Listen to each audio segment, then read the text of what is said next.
que caía, la mano extendida para levantarse, la cancha se convertía en un espacio de aprendizaje donde los valores se practicaban sin necesidad de un cuaderno.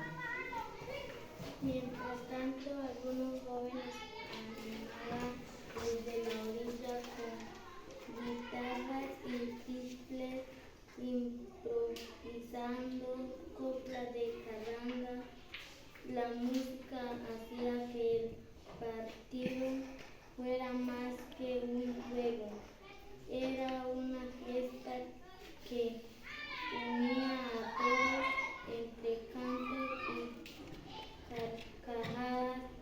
Las emociones florecían como las flores silvestres que adornaban el borde del río. La biodiversidad local también se hacía presente. Un grupo de garzas volaba